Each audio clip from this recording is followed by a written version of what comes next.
আমি এবার ভেবেই রেখেছি এই যে এখানে যে ভোটের সময় যে সব লোকগুলো যে আসে, ঠিক আছে, এখানে আসলে আগে বলবো যে আগে এখানে আগে ড্রেনের ব্যবস্থা করবে, জল নিকাশির ব্যবস্থা, তারপরেই ভোট দেবো না তো এখানে। হ্যালো বন্ধুরা, কালকে লিলুয়ায় যাবো, তোমাদের সাথে তো আমি শেয়ারই করেছি, আর আমি বেরিয়েও পড়েছি লিলুয়ায় যাওয়ার উদ্দেশ্যে। আর তোমাদের দাদা ভাই আমাকে পাটানকুনি থেকে তুলে নিয়েছিল, যেহেতু দিদির বাড়ি ওই দিকটা, তো চলে এসেছি আমাদের পাড়ার মধ্যে। তখনও দেখতে পাচ্ছ যে পাড়াতে এখনও কতটা জল রয়েছে। তো বাইরেই এত জল, না জানি ঘরে কতটা জল হয়েছে বুঝতে পারছিলাম না। তো ভেবেছিলাম হয়তো কম থাকবে, কিন্তু ঘরে এর থেকেও বেশি জল। এখনো পর্যন্ত জল কমেনি, জল বেড়েছে। জল ইস রাম, আমার শখের গাছগুলো সব গেল গিয়া। না না, ঘর খোলো, ঘর খোলো, আগে ঘর দেখো। ই রাম, ফ্রিজের ওখানে জল নাকি? লাইটটা জ্বালাও দেখি। এ বাবা,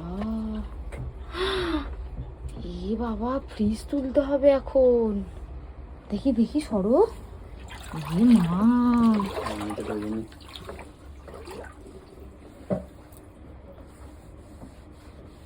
কি অবস্থা দেখো।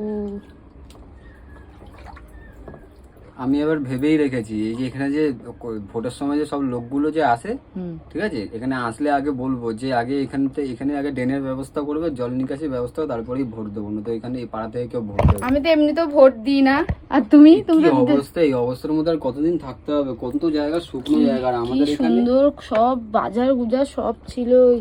গ্যাসটাও গেছে গো আমার, ভালো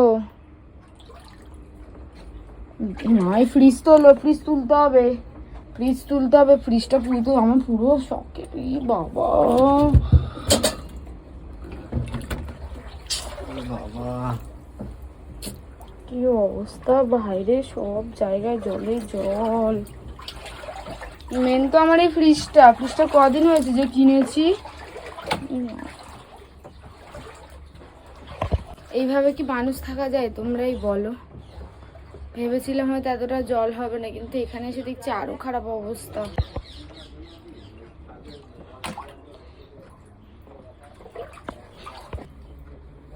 দেখো আমার ভালো পাখা দেখেছো? ই বাবা, ওখানে কত দরকারি ডকুমেন্ট সব রয়েছে, তোমাদের দাদা ভাই আমাকে পাঠিয়ে দিল তাড়াতাড়ি করে বাড়ি।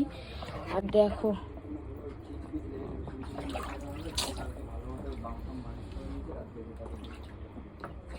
আলমারিটা এখনো পর্যন্ত ঢুকতে পারিনি,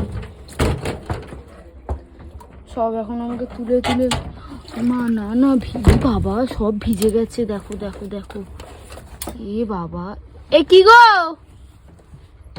এই মা,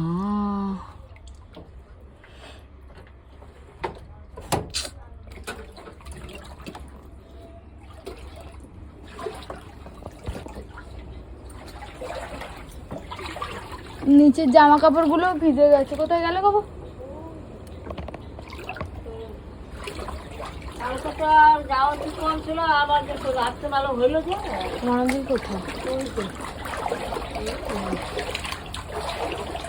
এ বৃষ্টি আর কমান নয়, আর এই জল আর কমান নয়। কি অবস্থা, পুকুর টুকুর সব ভরে গেছে গিয়া। দেখো পুকুরের অবস্থাটা কি। কোথায়?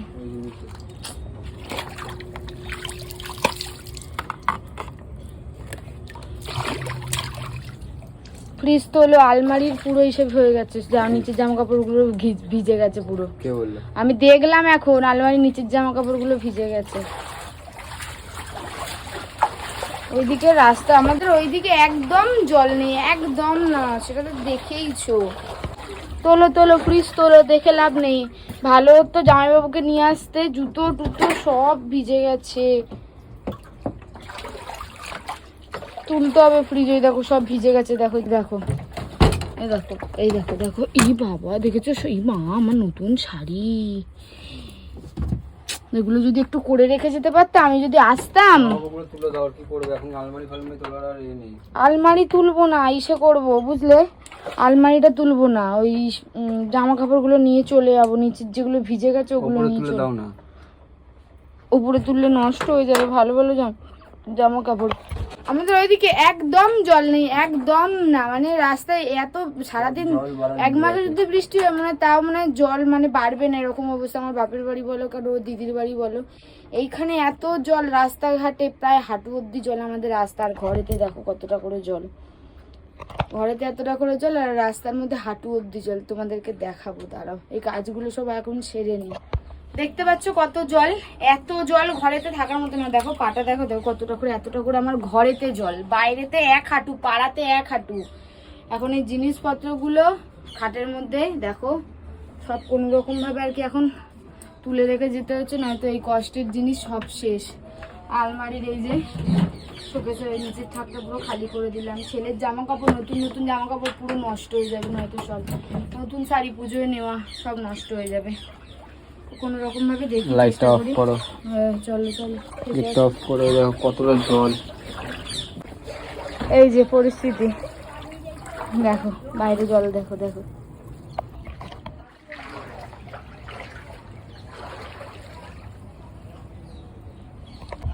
কোনো রকম ভাবে যা যা ছিল সব নিয়ে নিলাম, সব নিচের ভিজে গেছিল তো ওগুলো নষ্ট হয়ে যাবে বলে নিয়ে নিলাম সবগুলো নিয়ে। এখন কোনো রকমে যাই, ই না মানুষ দেখ না জলে পড়ছে আর ও বলে কি কুমড়ো গাছটা মরে গেল। চলো চলো চলো ছেড়ে দাও, আর কি হবে, সব দেখো তুলসী গাছটা। এই হচ্ছে রাজ্যের উন্নয়ন। তো বন্ধুরা ঘরবাড়ির অবস্থাটা তোমরা দেখতেই পেলে কি অবস্থা হয়ে রয়েছে। তো প্রথমে ভেবেছিলাম হয়তো বাইরে বেশি জল হবে, ঘরে আমার কম জল হবে, কিন্তু পুরোপুরি ধারণাটা ভুল ছিল আমার। দেখি কি এসে এখানে বাইরে কম জল, আমার ঘরে বেশি জল। আর কি কি জিনিস জলের তলায় পড়েছিল সেটাও তো তোমরা দেখতে পেলে। আমার ফ্রিজটা তো প্রায় হাফ ডুবেই গেছিলো, তো কোনো রকমভাবে ওটাকে বাঁচিয়ে আনলাম। তো আর না জানি কি কি জিনিস আমার পুরো জলের নিচে পড়ে রয়েছে, তো সেরকমভাবে আর কি দেখতে পেলাম না, যেহেতু অনেকটা করে জল হয়ে গেছিলো ঘরে। আর জলগুলো এত নোংরা, আমাদের গা হাত পা চুলকানো শুরু হয়ে গেছিলো। তো পুরোপুরি একদম পুরো কষ্টে আমার বুকটা ফেটে যাচ্ছিল, না জানি আর কি করবে এগুলো। হ্যাঁ উন্নয়নের জোয়ারে আমরা ভেসে যাচ্ছি। সত্যি ঠিকই বলেছে, উন্নয়নের জোয়ারে আমরা এখন ভাসছি। ইস গো, এই মাসে বেকার বেকার দীঘাটা যেতে গেলাম, আগের মাসে বাড়ির সামনে এত সুন্দর দীঘা থাকতে আবার বেকার বেকার যেতে গেলাম পুরো। কি করবো এখন, যাই আবার বাপের বাড়িতে ফিরে যাই, দেখা যাক। এখন ঘরের জন্য যে এসেছিলাম ঘরটা নাকি অ্যাডভান্স করে গেছে একজন, যদি খালি থাকে মানে যদি না আসে ওনারা তাহলে ওই ঘরটা আমরা নেব, দেখা যাক কি হয়, তোমাদেরকে আরও আপডেট দিতে থাকবো। তো বন্ধুরা কোনো রকমভাবে আর কি ওখান থেকে বেরিয়ে গেছিলাম, যেহেতু ওখানে থাকার মতো পরিস্থিতি ছিল না। তো জানি না এই জিনিসগুলো, এই পরিস্থিতিগুলো কবে কি ঠিক হবে না হবে। তো আবার যে নিজের জায়গায় ফিরে গেলাম। তো আশা রাখছি আবার নতুনভাবে ফিরে আসা তোমাদের সাথে পুরোটাই শেয়ার করব। তো চলো আজকের ভিডিওটা এইটুকুনি, টাটা।